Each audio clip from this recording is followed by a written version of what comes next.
I didn't know for how long I was unconscious, but it was enough to make my family pissed off. I woke up to the feeling of something nudging me and licking my face. I slowly opened my eyes and saw that it was my dog. Buddy. My voice came out as a croak, and I tried to sit up, but the sharp ache in my side made me wince.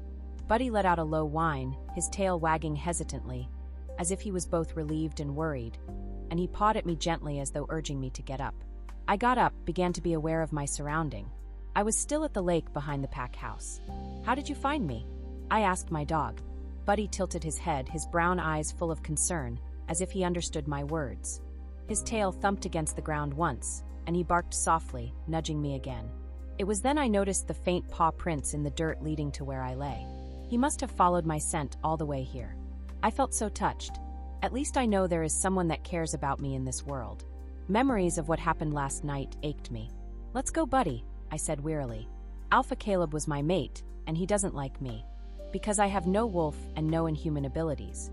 I am just ordinary, no special talent whatsoever. Buddy walked beside me, his head low as if sensing the heaviness in my heart. My legs felt heavier, and the familiar path back to the house felt longer than usual. Each step brought me closer to the place I wanted to run away from, but where else could I go? It was still my home, even if it didn't feel like it anymore. Alpha Caleb's words from last night replayed in my mind, its words still fresh and aching me. How am I supposed to take someone like you seriously?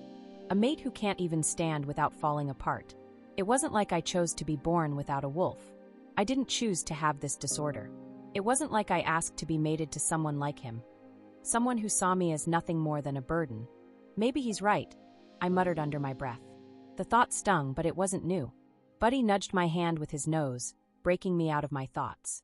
I looked down at him, his warm eyes filled with unconditional love. "You don't think I'm useless, do you?" I asked softly, my voice barely above a whisper.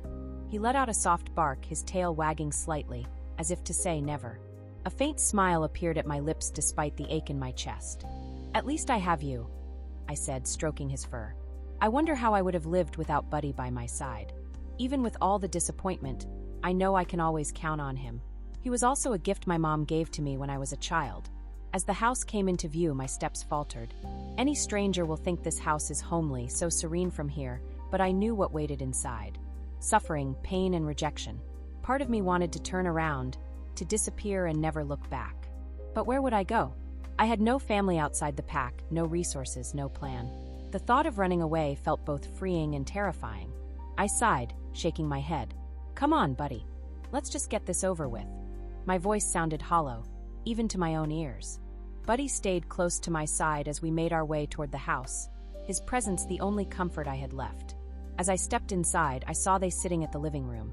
They looked like the perfect family, enjoying their company. They didn't care if I live or die. None of them noticed me at first, and for a moment, so I thought of slipping upstairs quietly. But then my dad's gaze shifted. Aunt noticed my presence, and his eyes locked onto mine. The laughter stopped, and their stares felt heavy on me. "Where have you been?" my dad Tom demanded, his voice sharp and cutting through the silence. I froze, my heart sinking. "I fainted by the lake." His eyes narrowed, and he scoffed, a bitter smile curling on his lips. "Fainted, huh? Must be that episode of yours again. Always making excuses for your weaknesses." The words hit me like a slap, but I forced myself to stand tall, even as my insides crumbled. "It's not an excuse," I whispered, my voice barely audible. "What did you say?" he snapped, his tone mocking. "Speak up, or are you going to faint again right here?" Before I could respond, Karen stood abruptly, her face twisted with anger. "You've been out all night, and you think you can just waltz in here and play the victim? Do you realize the house chores haven't been done? Do you think I'm going to clean up after you?" I was going to do them," I stammered, backing away slightly. "I just needed."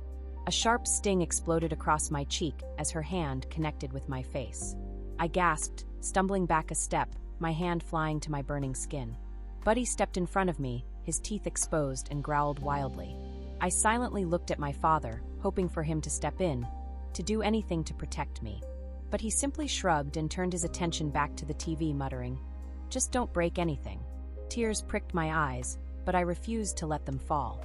"That's right, cry about it," my stepsister, Bella, said with a smirk, her voice dripping with mockery. "Oh no, the world's too hard for me.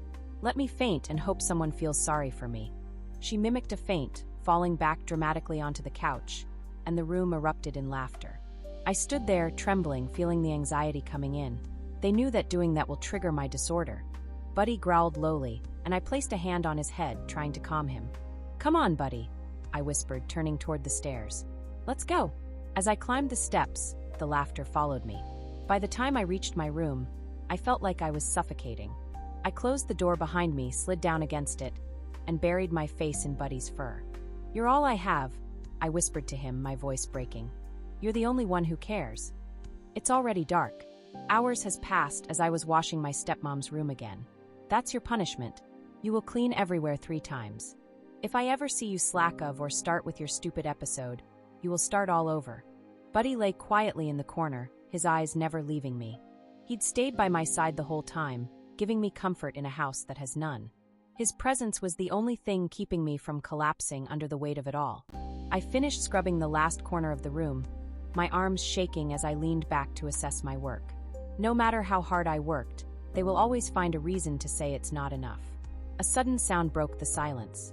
I turned, but before I could understand what was happening, something hard hit the back of my head. Pain exploded in my skull, and then my eyes became blurry. I collapsed to the floor. My vision dimmed, and I struggled to keep my eyes open. A shadowy figure loomed above me, but everything was spinning too fast to make out any details. "Buddy!" I croaked weakly, reaching for him. He barked furiously, a sound filled with rage and protectiveness, and I heard the scuffle of paws and feet. Then came a sickening thud, followed by another. Buddy yelped, a sound so pained and terrified it cut through the haze in my mind. "No!" I whispered, tears pooling in my eyes as darkness crept closer. "Leave him alone." The last thing I heard was another yelp, followed by a cruel, mocking laugh. And then there was nothing but silence. Help Center. Feedback. Copyright 2022 No.